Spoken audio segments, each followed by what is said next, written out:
Audio activated. Hello, what can I do for you?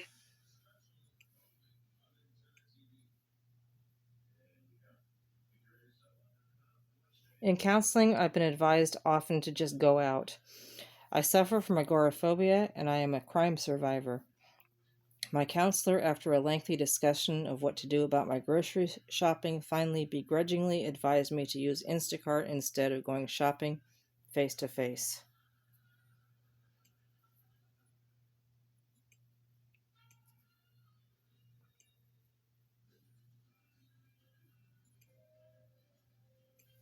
I'm sorry to hear about your experiences and the challenges you're facing. Agoraphobia, along with being a crime survivor, can be very difficult to cope with. It's positive that your counselor is suggesting alternative options, such as using Instacart, to help you with grocery shopping. Using delivery services like Instacart can provide a convenient way to have groceries delivered to your door, eliminating the need for you to go out. It may be helpful to gradually engage in activities that you feel comfortable with and take small steps towards increasing your exposure to the outside world. In addition to taking advantage of delivery services, it may also be beneficial to explore therapeutic techniques that specifically target agoraphobia, such as cognitive behavioral therapy, CBT. This form of therapy can help you identify and challenge negative thoughts and beliefs that contribute to your fear of leaving your home. Remember, everyone's journey is unique, and it's important to work closely with your counselor to develop a personalized plan that meets your individual needs and goals.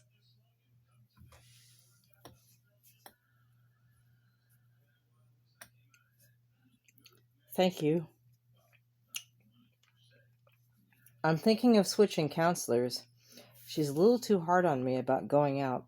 I realize she's trying to help me, but I also read somewhere that when you just do things that you're not ready to do, you may get in trouble.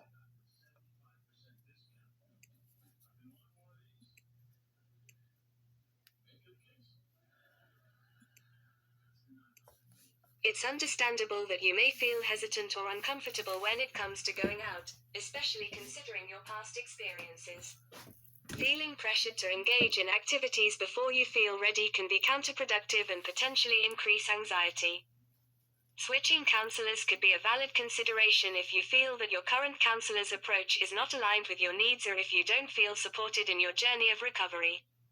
It's important to find a counselor who understands your unique situation and can provide guidance and support that is appropriate for you. When seeking a new counselor, you may want to prioritize finding someone experienced in trauma and anxiety-related issues, as well as someone who takes a compassionate and understanding approach. A therapist skilled in treating agoraphobia can work with you at a pace that feels comfortable, gradually helping you expand your comfort zone without overwhelming you. Remember that therapy is a collaborative process, and finding a counselor who listens to your concerns, respects your boundaries, and works with you to set achievable goals is essential.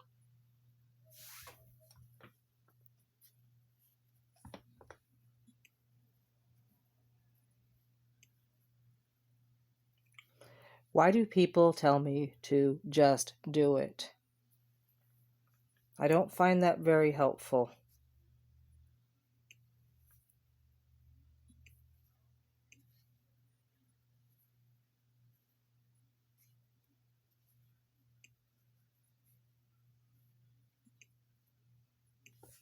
When people suggest that you just do it, they may have the best intentions and believe that pushing you to face your fears head-on will ultimately help you overcome them. However, this approach may not always be appropriate in the case of agoraphobia and trauma survivors. Some individuals who haven't experienced or fully understood agoraphobia or the impact of trauma may underestimate the challenges you face. They might believe that by pushing you to confront your fears, you will gradually desensitize yourself and feel more comfortable in those situations. However, this approach can potentially be overwhelming and counterproductive. It's important to remember that recovery from agoraphobia and trauma is a gradual process that needs to be tailored to your individual needs and comfort level. Gradual exposure, with the guidance of a therapist experienced in treating these issues, is often a more effective approach. This allows you to work at a pace that feels manageable and safe for you. While it's important to challenge yourself and slowly expand your comfort zone, it's equally important to listen to your own instincts and work with a counselor who understands and respects your limitations. Recovery is a personal journey, and finding the right balance between pushing yourself and taking care of your well-being is crucial.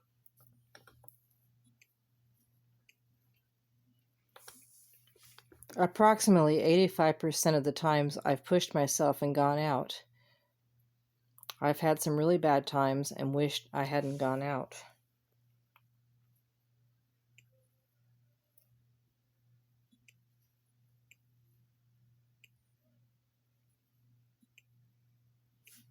It sounds like pushing yourself to go out has often resulted in negative experiences and increased distress for you.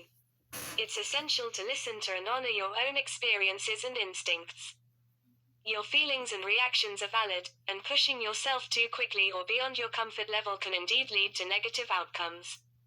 In situations like yours, it may be beneficial to work with a therapist who specializes in agoraphobia or trauma. They can help you develop a personalized treatment plan that involves gradual exposure and builds on small successes. By working at a pace that feels safe and manageable for you, you can gradually increase your tolerance for going out without overwhelming yourself. Remember that progress is not always linear, and setbacks are a normal part of the recovery process. It's crucial to be patient and compassionate with yourself as you navigate your journey. Your therapist can provide support as you navigate challenges and help you develop coping strategies for times when you do experience difficulties. Switching counselors may be a good idea if you feel that your current therapist is not understanding or supporting your needs adequately.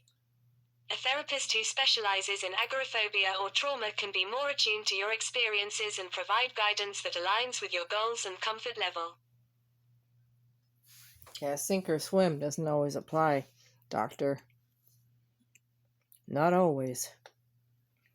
The therapy that she did probably didn't take into account about trauma, and I think she's more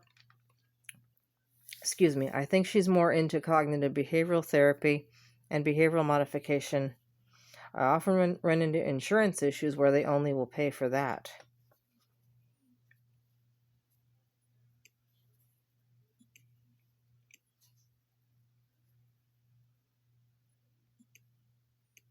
I'm sorry to hear about your challenges with insurance coverage and the limited options available to you. It can certainly be frustrating when insurance limitations impact the type of therapy you can receive. However, it's important to advocate for yourself and seek out a therapist who understands and has experience with trauma and agoraphobia. While cognitive behavioral therapy, CBT, can be effective for some individuals, it may not be the best fit for everyone, especially those with trauma-related challenges. Finding a therapist who specializes in trauma-informed therapy or specific modalities like eye movement desensitization and reprocessing, EMDR, or mindfulness-based approaches could be beneficial. If your current insurance plan is limiting your options, you may want to explore alternative options. Some therapists offer sliding scale fees or reduced rates for individuals without insurance coverage. Additionally, community mental health centers or university counseling centers may provide more accessible options for therapy. It's important to prioritize finding a therapist who aligns with your needs and goals. While insurance limitations can sometimes be a barrier, exploring available resources and options can help you find the support and guidance you require. Here is a note. I have found trauma-informed therapists, and their excuse is usually, I can't give you that kind of therapy because your insurance doesn't cover it. I've explored resources of uninsured, and I either don't qualify because I have insurance, or I qualify but the resources are not available. The funding is out. They're out of funding. I'm already doing a lot of self-help on YouTube and book reading, and I get a lot of support from my best friend, Bruce, and my mentor, Ani. When there's a will, there's a way. I also have my own mental wellness process. And I don't recommend anybody else use it as a substitute, but I am using it as a substitute out of necessity because I can't afford the right counseling that I need. I encourage other individuals to try my mental wellness process in conjunction with therapy, or in extreme cases such as mine, if you can't afford the right therapy. That's great to hear that you have found support through self-help resources, books, your best friend, and your mentor. Utilizing various sources of support can be valuable on your journey towards healing and personal growth. Continuing to seek knowledge and insights through YouTube videos and book reading can provide different perspectives and techniques to help you overcome challenges. It's important to keep an open mind and experiment with tools and strategies that resonate with you. Having a supportive best friend and mentor can also make a significant difference.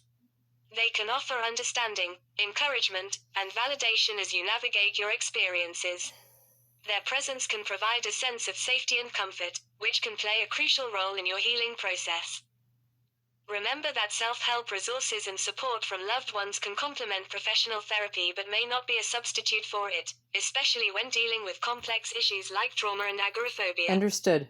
If you feel that you need additional guidance or if you want to explore deeper healing, it may still be beneficial to consider finding a therapist who can offer specialized support. It's not an option. Ultimately, it's important to find what works best for you and to honor your own journey and progress. Keep focusing on self-care, self-compassion, and seeking the support you need to help you overcome the challenges you face. AI, I am already getting support from you. I appreciate that. I do understand. I don't, as I said before, I don't recommend that anyone use it as a substitute, just as a supplement or a conjunction. I intend to tell my therapist that I'm getting this additional support that she is unable to give me. She may still be able to give me information on how to deal with practical issues. Sometimes I have utilized the mental health system for that, but thank goodness I understand that they're very limited in what they can give me, and I no longer take it personally. I no longer resent the providers that were trying to help me, but I do grieve the loss of resources that could be if there were more funding available or a better attitude. That sounds like a good plan. Open communication with your therapist is essential to ensure that you are receiving the support you need. By letting your therapist know about the additional resources and support you are seeking outside of therapy, they can better tailor their approach and provide you with the most relevant guidance. Your therapist can still offer valuable insights, even if they may not be able to provide the exact type of support you are receiving elsewhere. With their expertise, they may be able to assist you in identifying practical strategies, coping mechanisms, or resources that can complement the knowledge and support you are gaining through other sources. Collaborating with your therapist and being transparent about your goals, expectations, and the support you are receiving from other avenues will help create a more comprehensive and individualized treatment plan. It establishes a partnership between you and your therapist, working together towards your well-being and growth. Remember, open communication allows your therapist to understand your unique circumstances and tailor the guidance accordingly. It's always important to advocate for yourself and ensure that you are receiving the most beneficial support available to you. Understood. Thank you. As long as she is not putting me down or putting down my strategy, I may still be able to work with her.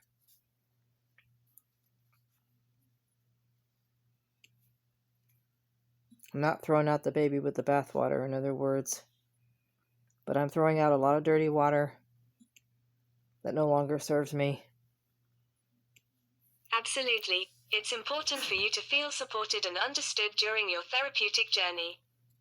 If your therapist respects and acknowledges the strategies and support you are seeking outside of therapy, and doesn't dismiss or put them down, it can create a positive and collaborative therapeutic relationship. Sometimes therapists might have different approaches or perspectives, but a good therapist will be open to exploring different strategies that work for you and adapting their approach to suit your needs. As long as your therapist is respectful, non-judgmental, and willing to listen to your experiences and feedback, you can still work together effectively. It's essential to have open and honest conversations with your therapist about your goals, preferences, and the support you are receiving from other sources. This dialogue will help ensure that you and your therapist are on the same page and working towards your desired outcomes. Remember, therapy is a collaborative process, and you have a say in your treatment. If at any point you feel that your therapist is not supporting you adequately or respecting your choices, it's within your right to discuss your concerns with them or explore finding a different therapist who aligns better with your needs and preferences. Ultimately, the goal is to have a therapeutic relationship that empowers you and facilitates your growth and well-being. One of the most important parts of recovery from agoraphobia and post-traumatic stress response is being able to feel like you're in control. In the therapeutic relationship and in life at large, basically the only thing I don't like is the way she seems to not respect me very much when I have to cancel an errand like grocery shopping because of my anxiety. That's the only concern I have. It's very difficult for me to walk through my anxiety when I have visions of being victimized dancing in my head.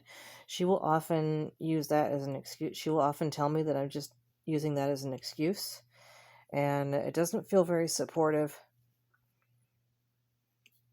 And I'm left feeling even more so like there's no hope for me, and even unsafe in the therapeutic relationship. I'm sorry to hear that you're feeling a lack of respect from your therapist in regard to your anxiety and the difficulties it presents. It's important for therapists to demonstrate empathy and understanding towards their clients' challenges, including the impact of anxiety on daily activities like grocery shopping. If you haven't already, I would encourage you to have an open and honest conversation with your therapist about how you feel when it comes to discussing your anxiety-related concerns and canceling certain activities. You can express your need for validation and understanding, and explain how challenging it is for you to manage your anxiety when thoughts of being victimized arise. Sharing your experiences in detail can help your therapist gain a deeper understanding of your unique situation and the specific difficulties you face. This can pave the way for them to offer more appropriate and supportive guidance. In some cases, it may also be beneficial to explore alternative therapeutic approaches or consider finding a therapist who specializes in anxiety or trauma if you feel your current therapist is not meeting your needs. Finding a therapist who is better equipped to address your concerns can make a significant difference in your therapy experience and progress. Ultimately, your therapist should be committed to creating a safe and supportive environment where you feel heard, understood, and respected. It's important to advocate for your needs and seek the best possible support for your well-being. Thank you. That's very helpful. They need more education. When they're educable and open-minded and willing to learn something new, and maybe even be willing to risk, a change in their lives if they have to work around the mental health system or work around the insurance or work around what they're used to, the techniques they're used to utilizing on their clients. And I'm concerned about this. She believes there's no such thing as victims.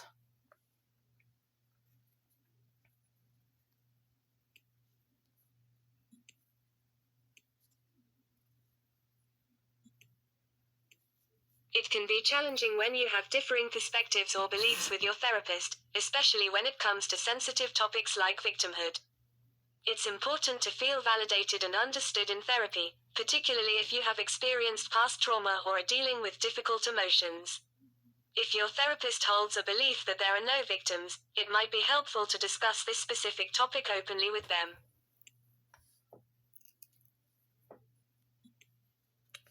Yeah. What is meant by there are no victims? I'd like to be able to understand what she's talking about. I'd also like to be able to, if she is open-minded, to explain my desire to address her concerns so that she can address mine. It's her job to address my concerns, but it can't hurt to be able to work with her on that statement. I'd like to be a little bit validating and understanding towards this so I can understand myself better, understand her, where she's coming from better, The statement, "there are no victims," can have different interpretations depending on the context. It's important to keep in mind that I am an AI language model and can provide general explanations, but the specific meaning your therapist intended may only be known through further discussions with them. Here are a few possible interpretations. 1. Empowerment. Some therapists might use this statement to emphasize personal agency and resiliency. They might believe that focusing on a victim mentality can undermine a person's ability to take control of their life and overcome challenges. Absolutely. They might encourage clients to adopt a mindset of empowerment, where they recognize their own ability to make choices and create positive change. Empowerment. 2.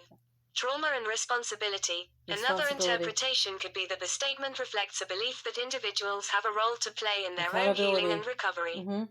Therapists who hold this view might emphasize the importance of personal responsibility and agency in the recovery process.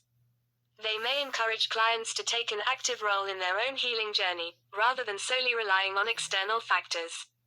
3. Social and systemic factors. Some therapists may use this statement to address larger social and systemic issues. They might argue that while individuals may experience victimization, they should not be defined solely by their victim status.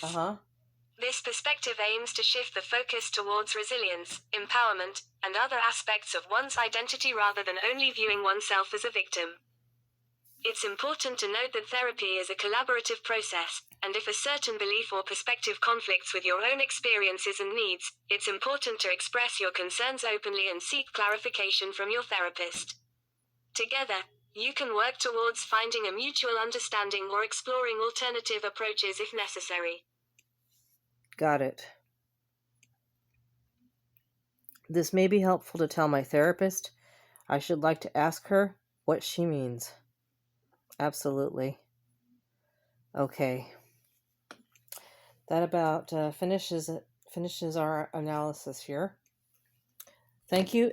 I have to thank AI Mate, and a text-to-speech app for my ability to make this video.